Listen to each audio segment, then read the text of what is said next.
በቁርአን ውስጥ አራት አይነት የአሊፍ አይነቶች እናገኛለን። ሁሉም ታዲያ የተለያየ አይነት አነባብ አላቸው። አንደኛው ከላይም ሆነ ከታች ምንም አይነት ምልክት የሌለው አሊፍ ሲሆን አሊፍ መድ ተብሎ ይጠራል። ታዲያ ልክ እንደ መሳቢያ ፊደል ያገለግላል።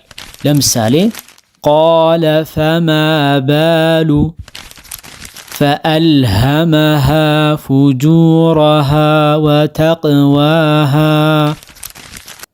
ሃዳና ሱቡለና። ስለዚህ እነዚህ አንቀጾች ላይ እንዳስተዋልነው አሊፍ ፊደል ከላይም ሆነ ከታች ምንም ምልክት ከሌለው መሳቢያ ነው። ስለዚህ ሁለት ሐረካ ያክል ስበን እናነባለን ማለት ነው። ሁለተኛው ከላዩ ላይ የሷድ ፊደል ቁራጭ ምልክት የተቀመጠበት ሲሆን ሐምዘተል ወስል ተብሎ ይጠራል። ታዲያ ይህ ፊደል የቃል መጀመሪያ ላይ የምናገኘው ከሆነ የሚነበብ ሲሆን የቃል መካከል ላይ ግን ካገኘነው አይነበብም። ለምሳሌ እስቢር ዓላ ማ የቁሉን ፈስቢር ሰብረን ጀሚላ። እስቢር ፈስቢር። በዚህ ዙሪያ ተጨማሪና ሰፋ ያለ ማብራሪያ ከፈለጋችሁ ይህን ቪዲዮ እንድትመለከቱ ትጋብዛለሁ። ሶስተኛው ከላዩ ላይ የአረበኛው 5 ቁጥር ቅርጽ የሚመስል ያለበት ሲሆን በዚህን ጊዜ አሊፍ ፊደል ስንቀጥልም ሆነ ስናቆም በየትኛው መልኩ ሙሉ በሙሉ የማይነበብ መሆኑን የሚያሳይ ነው። ለምሳሌ አመኑ ከፈሩ ፈልየዕቡዱ ኢላ ለዚነ አመኑ ወዐሚሉ ሷሊሓት ወተዋሰው ቢልሐቅ ወተዋሰው ቢሰብር። ስለዚህ ቁርአን ላይ የትኛውም ቦታ ላይ እቺ ምልክት ያለችበት አሊፍ ካገኘን ሙሉ በሙሉ አይነበብም ማለት ነው። አራተኛውና የመጨረሻው ከላዩ ላይ የዜሮ ቅርጽ ምልክት ያለበት ሲሆን ይህ እስካሁን ካየናቸው የአሊፍ አይነቶች ወጣ ያለና ለየት ያለ አነባብ ያለው ሲሆን በዛሬው ቪዲዮአችን ይህን የምንመለከት ይሆናል። ለቻናሌ አዲስ ከሆናችሁ ሰብስክራይብ እንድታደርጉ፣ ቪዲዮውም ለበርካታ ወንድምና እህቶች እንዲዳረስ ላይክና ሼር ማድረግ እንዳይረሳ። የዚህን አሊፍ የአነባብ ሁኔታ በደንብ ከተረዳም በኋላ አንድ ለየት ያለ የአነባብ ህግ መጨረሻ ላይ ስለምንመለከት ቪዲዮውን እስከ መጨረሻው ድረስ መመልከት ይኖርባችኋል። እንግዲህ ይህ የዜሮ ቅርጽ ያለበት አሊፍ እሱ ላይ በምናቆምበት ጊዜ የሚነበብ ሲሆን ነገር ግን የምንቀጥል ከሆነ ወይም እሱ ላይ የማናቆም ከሆነ ግን ሙሉ በሙሉ አይነበብም። ምን ማለት ነው?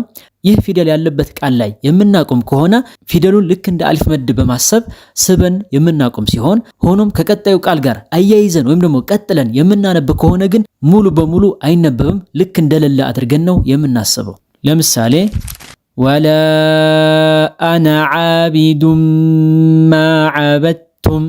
እዚህ ቃል ላይ ወላ አነ የሚለው ላይ ያለችው አሊፍ ላይ የምናቆም ከሆነ አሊፏን ልክ እንደ አሊፍ መድ በማሰብ ስበን እናቆማለን። ወላ አና። ሆኖም የምንቀጥል ከሆነ ግን ልክ እንደሌለች አድርገን ሳናነብ እናልፋለን። ወላ አና ዓቢዱን አና ዓቢዱን እንጂ ወላ አና ዓቢዱን ብለን ስበን ማንበብ የለብንም። ስለዚህ የምናቆም ከሆነ ይነበባል፣ የማናቆም ከሆነ ግን አይነበብም ማለት ነው። ታዲያ ቁርአን ላይ የዚህ አይነቱ አሊፍ ያለባቸው ቃላት 7ቱ አሊፎች ተብሎ ይጠራሉ። እያንዳንዳቸውን አንድ በአንድ የምናይ ይሆናል። አንደኛ፣ በቁርአን ውስጥ በጣም በርካታ ቦታዎች ላይ የምናገኘው አነ የሚለው ቃል። እዚህ ቃል ላይ በምናቆምበት ጊዜ አሊፏን በማንበብ ስበን የምናቆም ሲሆን አና ብለን እናነባለን። ሆኖም ከቀጣዩ ቃል ጋር ቀጥለን የምናነብ ከሆነ ግን አሊፏን አናነባትም። ሳንስብ ቀጥታ ወደ ቀጣዩ ቃል እናልፋለን። ለምሳሌ ወላ አነ ዓቢዱም ማ ዓበድቱም ኢን አነ ኢላ ነዚር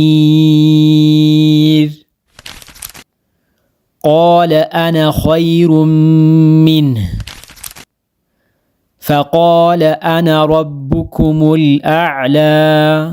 ስለዚህ ይችን ቃል ከቀጣዩ ቃል ጋር በዚህ መልኩ ቀጥለን በምናነብበት ጊዜ አሊፏ ሙሉ በሙሉ የማትነበብ ነው የምትሆነው። ሆኖም የምናቆም ከሆነ ግን አሊፏ ትነበባለች። ሁለት ሐረካ ያክል ስበን እናቆማለን ማለት ነው።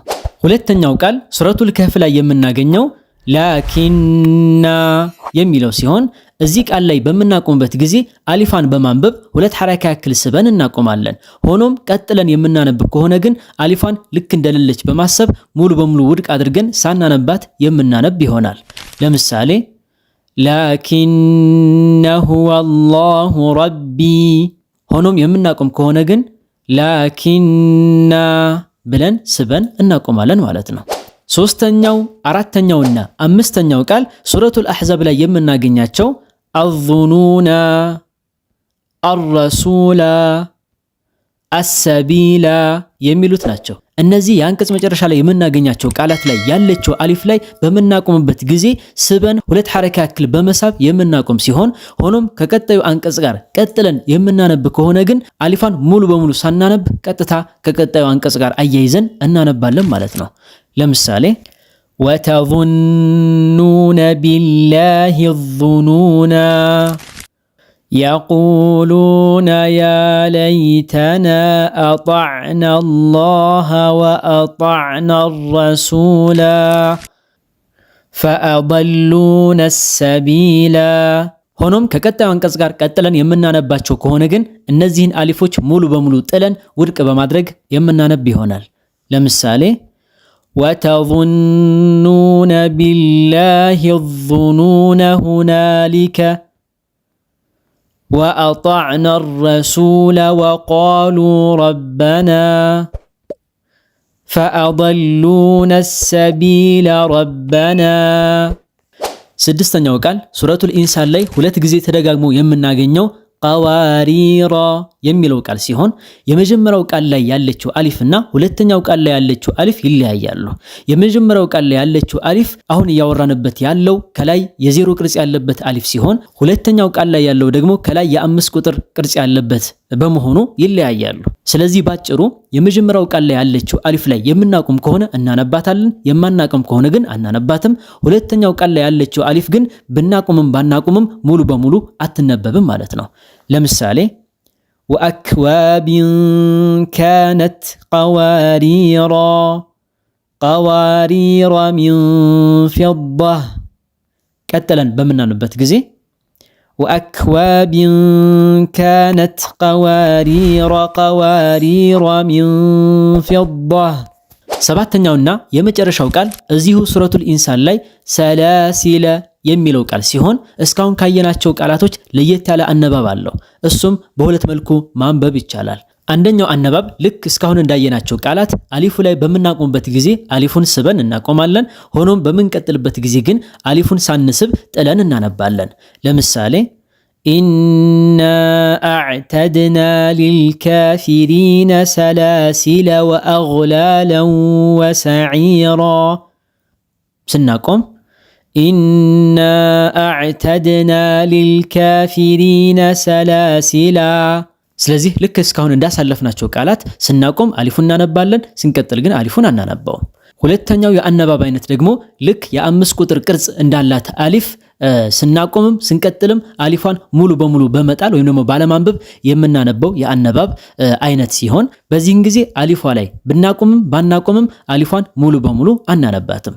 ኢና አዕተድና ሊልካፊሪነ ሰላሲል ስንቀጥል ሊልካፊሪነ ሰላሲለ ወአግላለን ወሰዒራ።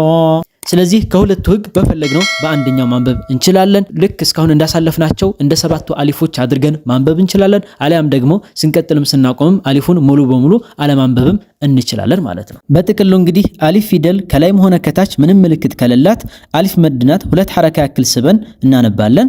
ከላይዋ ላይ የሷድ ፊደል ቁራጭ ምልክት ካላት ደግሞ ሐምዘቱል ወስል ናት። የቃል መጀመሪያ ላይ ካገኘናት እናነባታለን። የቃል መካከል ላይ ካገኘናት ግን አትነበብም። ከላይዋ ላይ የአረበኛው የአምስት ቁጥር ምልክት ካለባት ደግሞ ስንቀጥልም ስናቆምም አናነባትም። ከላይዋ ላይ የዜሮ ቁጥር ምልክት ካለባት ደግሞ እሷ ላይ ስናቆም እናነባታለን፣ ስንቀጥል ግን አናነባትም ማለት ነው። የዛሬው ቪዲዮአችን እንግዲህ ይህን ይመስል ነበረ። በዛሬው ቪዲዮ አዲስ ነገር እንዳገኛችሁበትና እንደተጠቀማችሁበት ተስፋ አደርጋለሁ። እንደዛ ከሆነ ደግሞ ይህ ቪዲዮ ለበርካታ ወንድምና እህቶች እንዲደርስላቸው ላይክ እና ሼር ማድረግ እንዳይረሳ። በቀጣይ በሌሎች ቪዲዮዎች እስክንገናኝ ድረስ መልካም ጊዜ እመኝላችኋለሁ። ወሰላሙ አለይኩም።